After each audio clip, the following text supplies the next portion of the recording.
voici embarqués avec Thibaut sur les pistes de Château-Lastour. Alors, Château-Lastour, c'est une sacrée aventure quand même dans les Corbières, c'est une histoire dans l'histoire. C'est vrai. Pourquoi on est sur une piste déjà? Alors on est sur une piste, là pour l'instant c'est une piste qu'on appelle une piste de liaison qui va nous amener sur le plateau de nos éoliennes. On a 8 éoliennes sur le plateau qui dominent, vous allez voir, la mer Méditerranée, les étangs.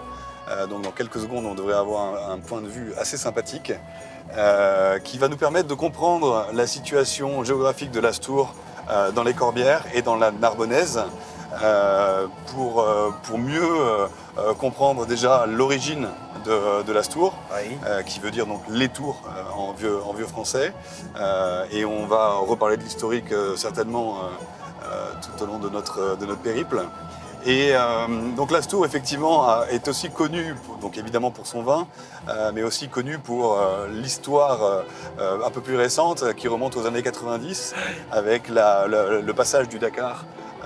Qui est venu passer quelques prologues ici, sachant que le directeur de l'époque, qui s'appelle Jean-Marie Linière, était un fervent fou de sport mécanique, et qui a eu un gros accident sur le Dakar 88 et en 90 le Dakar, pour le féliciter du travail qu'il avait accompli pour sa rééducation, est venu ici pour faire quelques spéciales. Ils avaient l'avantage de trouver ici les mêmes caractéristiques techniques, on va dire, de route et de pistes qu'ils retrouvaient en Afrique du Nord, donc au Maroc. Oui. C'est-à-dire des pistes assez cassantes, beaucoup de cailloux, de la poussière. Et voilà, donc c'était un énorme rendez-vous entre 90 et 2000. Et donc à cette époque-là, c'était le Dakar un peu show-off avec la présence de Johnny Hallyday sur plusieurs... la grande époque Balavoine. Tout ça. Exactement. Donc voilà, donc ça c'est une piste de liaison qui nous amène sur vraiment notre joli point de vue.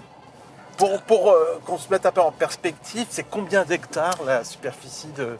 Alors, l'Astour, c'est 100 hectares de vignes, 1000 hectares de garrigues. 1000 hectares de garrigues. 1000 hectares de garrigues, oui. C'est vraiment une très grosse propriété qui nous permet vraiment d'être un point, une vigie entre Pyrénées et Narbonne. Entre les Pyrénées et Narbonne, on domine le massif de Fitou juste en face. Et puis, évidemment, la mer Méditerranée qui est assez centrale dans notre discours et dans nos vins. Allez, on va descendre et on va regarder tout ça. Ouais.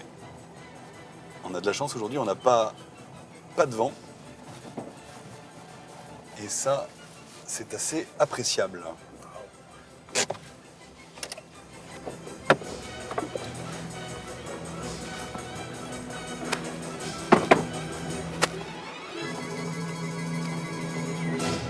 Ah oui, ce point de vue se mérite, mais on va enfin bien comprendre l'organisation de ce terroir. Corbière Port-Mahon. Exactement, Hein, ex-Corbières-Maritimes. il va falloir qu'on s'y fasse à ce nom. Donc voilà, donc là on est vraiment c'est la pierre angulaire pour bien comprendre l'Astour. Donc l'Astour à l'origine, on retrouve des traces de l'Astour au XIIe siècle, certainement avant, mais en tout cas l'Astour viticole au XIIe siècle. L'Astour était un point de passage obligé sur ce qui était la Via Domitia, qui était devenue ensuite la Via Mercatoria. Donc un point militaire avancé de Narbonne, sachant que la Via Domitia suit l'autoroute, ce qui est aujourd'hui l'autoroute, pour aller rejoindre l'Espagne, qui reliait l'Italie à l'Espagne. Et ici, sur cette partie, sur le Portel, le premier pont qui a été construit au XIIe siècle, c'était le pont de l'Astour. Donc les marchands, les commerçants passaient par là pour se rendre en Espagne, donc passaient par l'Astour. Et donc c'était un point, on va dire, de sécurité Parce que bien évidemment, il y avait des brigands. brigands, c'était comme tous les points de frontière. Exactement. C'est sûr. Un point de départ aussi pour les croisades, pas du tout. Alors, un point de retour pour le les retour. croisades, c'est-à-dire que l'Astour, ensuite, c'est un peu de la grande histoire, mais l'Astour était considéré comme un point assez hospitalier également pour le retour des croisades. Les croisés qui revenaient souvent exténués et souvent blessés cherchaient des endroits pour se reposer après leur retour, et donc l'Astour faisait partie de ces endroits hospitaliers dans lesquels ils mangeaient bien, ils buvaient bien. Ouais, et, les fermes hospitalières, quoi, exactement. qu'on retrouvait Exactement. tout au long de cette partie de la Méditerranée. Alors, on a vu, on est entouré d'éoliennes. Il y a une histoire, hein, parce que les premières éoliennes, on en aperçoit une là-bas très étonnante. Exactement. Donc ça, on est sur une propriété qui a toujours été un champ d'expérience écologique depuis les années 70, avec Jean-Marie Linière qui avait insufflé cette volonté de l'écologie, et donc a été un des premiers à faire venir les éoliennes en France, sachant que vous savez tous qu'on a beaucoup de vent ici. On est vraiment dans un couloir de vent assez incroyable. Et dans les années 80, on avait fait venir cette première éolienne avec une forme assez étonnante. Et cette première éolienne a été tout de suite fixée au sol parce que le jour de l'inauguration, ou le jour où ils ont commencé à développer, à vouloir la mettre en marche, elle a failli s'envoler. Donc On savait que l'énergie potentielle était là. Exactement. Donc ils avaient mis le pied sur un lieu qui allait devenir ensuite un champ un peu plus important d'éoliennes. Et on va trouver sur le plateau aussi plusieurs petites maisons qui sont des petites maisons qui avaient été construites à l'origine pour les travailleurs qui venaient monter les éoliennes dans les années 80, sachant que les accès sont quand même assez difficiles. Bien sûr. C'était moins compliqué pour les entreprises de loger leurs salariés sur place pendant les 2, 3 mois, 4 mois qu'ils mettaient pour construire une éolienne, et les ravitailler plutôt que de les faire descendre et monter tous les jours. Donc voilà, donc ça ce sont des vestiges que l'on a gardés en se disant qu'un jour on en ferait certainement un musée. Pour l'instant, c'est pas la priorité. C'est pas la priorité.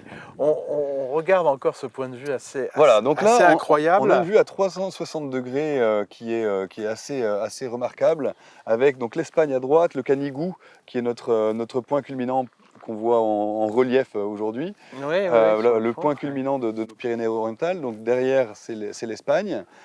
Au premier plan ici, c'est Fitou, donc qui est la montagne qui nous sépare du Roussillon réellement, et qui a été le lieu de combat assez acharné entre la France et l'Espagne à la grande époque.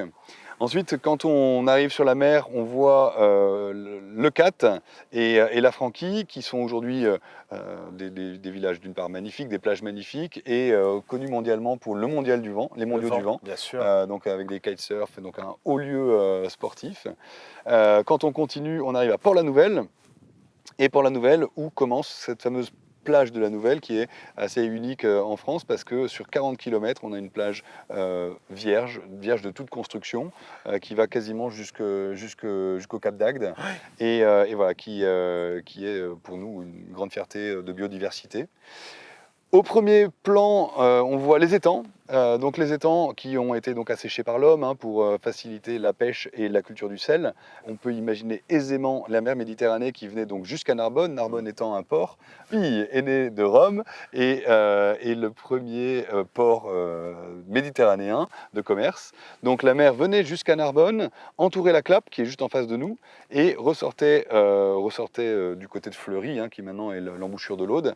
Voilà. Donc aujourd'hui les étangs s'arrêtent au port de Narbonne, à la nautique, via les étangs de Bages et l'étang de Pérac de Mer, que vous avez également vu, l'île de Lot qui est en face. Au premier plan, ici, c'est le village de Portel-les-Corbières, où on voit également les falaises qui sont un peu sur la droite, qui sont les falaises de gypse, qui était donc l'utilisation qu'on en faisait, donc, et qui maintenant s'appelle Terra Vinea, avec des visites souterraines. Ces caves souterraines. Avec ces caves souterraines, exactement.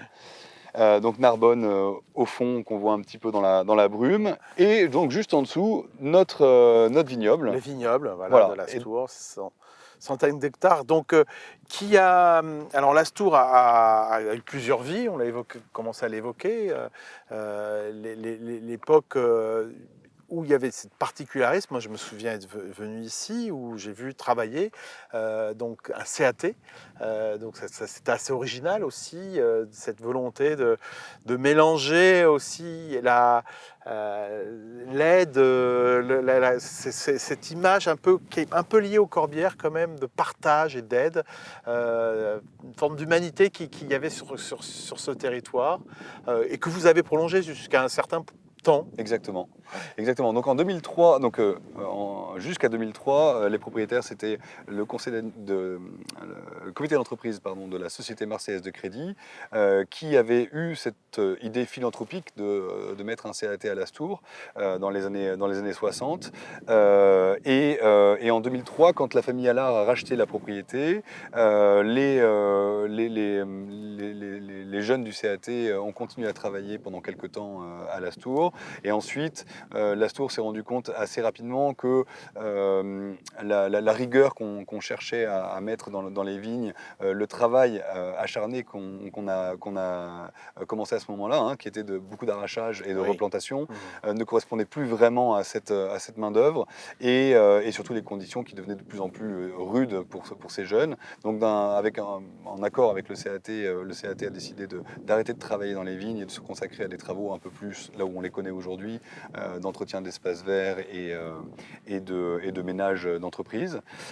Et donc à partir de cette époque-là, on est reparti avec notre équipe, une équipe complète, qui travaille depuis dans nos vignes. Et le CAT a quitté Lastours définitivement en 2017 pour s'installer à Narbonne, qui était plus près de la ville. Et ici, ils étaient un petit peu isolés. Les familles pouvaient se rapprocher. Exactement. De ces enfants. Ouais. Exactement. C'est magnifique, hein, on peut se venir. Alors, on dit tout le temps que les éoliennes font du bruit, mais les vôtres, elles font pas beaucoup de bruit. Non. Et c'est pourquoi? Parce qu'il n'y a pas trop de vent? Alors, parce qu'il n'y a pas trop de vent, mais c'est vrai que les éoliennes font pas vraiment de bruit.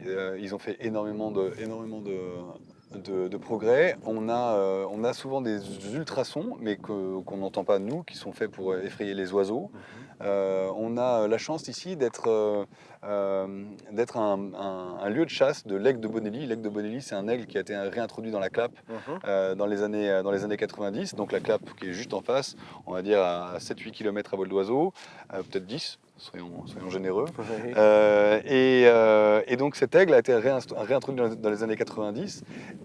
Et quand il est arrivé ici, il y avait déjà des éoliennes. Donc en fait, il savait qu'il fallait mieux pas trop s'en approcher. Donc c'est vraiment l'oiseau qui est le plus protégé dans notre coin. Et très honnêtement, on n'a jamais vu aucun oiseau au sol. Au sol. Ouais, ça c'est vraiment toujours les questions qui reviennent. Je suis pas un spécialiste de l'énergie éolienne, mais ce que je vois, c'est que c'est pas si dérangeant en termes de bruit et en termes d'écologie. Combien d'éoliennes aujourd'hui sur Lastours? À Lastours, on a 8 éoliennes. D'accord. On a 8 éoliennes. Et à terme, vous continuez à en implanter? Non. D'abord, on n'a plus vraiment la place, et on est aussi respectueux de l'environnement et du vent. C'est-à-dire qu'il y a un moment où le vent doit aller là où il doit aller, et on essaie de ne pas trop casser les couloirs de vent. Ouais. Alors sur ce, Thibaut, pour parler du territoire viticole, donc avec 1000 hectares de propriété et 100 hectares de vignes, difficile d'imaginer qu'il y ait qu'un seul type de format de terroir, qu'un seul type d'influence climatique. On essaye de les énumérer. Ah On va essayer de les énumérer. Alors sur les 100 hectares, aujourd'hui en production, on a 85 hectares. Le reste étant en cours de plantation ou en réflexion dans quelques temps, qui est un thème qu'on évoquera certainement aussi. On a un vignoble qui est d'un seul tenant, représente à peu près 60 hectares, qui est en contrebas dans cette combe, qui va avoir un climat assez méditerranéen, évidemment. Donc on voit la mer qui est à 5 km d'ici, à vol d'oiseau. On a une influence maritime très importante.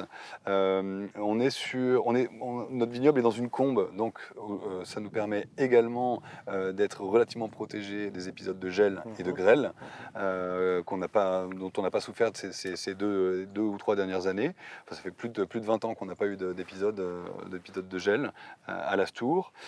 On a une élévation, une altitude moyenne du vignoble d'une soixantaine de mètres, entre 60 et 90 mètres pour le plus haut. Ici, on est à 330 mètres, par exemple.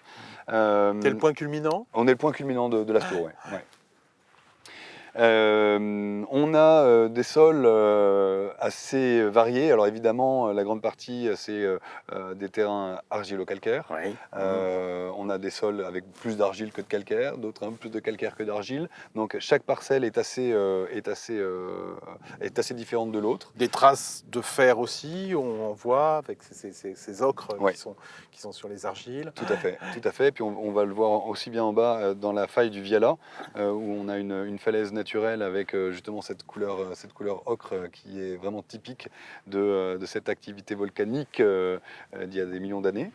Et on a également, quand les hallards sont arrivés, ils ont fait donc une étude assez poussée des sols pour justement adapter les plantations à chaque parcelle, fait par Olivier Trégoat, qui est toujours un très très grand technicien, et qui a retrouvé des argiles bleues, les fameuses argiles bleues dont on est très fier, qui sont similaires ou en tout cas assez proches de celles qu'on retrouve à Pétrus, à Pomerol, bien évidemment, les fameuses argiles bleues. Ouais. Voilà, donc on a cette multitude de sols dont on apprend tous les jours. C'est-à-dire que tous les jours, on voit le travail qu'il faut réaliser, on adapte notre travail, sachant que dès qu'il pleut un petit peu sur les sols argileux, c'est plus possible de rentrer pendant quelques semaines. Donc on est vraiment dans l'anticipation permanente et avec des résultats qui, sont vraiment dans ce que l'on attendait de ce terroir. Vraiment des belles élégances, des amertumes bien maîtrisées. Donc vraiment un terroir sur lequel, qui est vraiment un très joli terrain de jeu. Bon, bah, super. On va se rapprocher du vin et de la bouteille. Ça marche.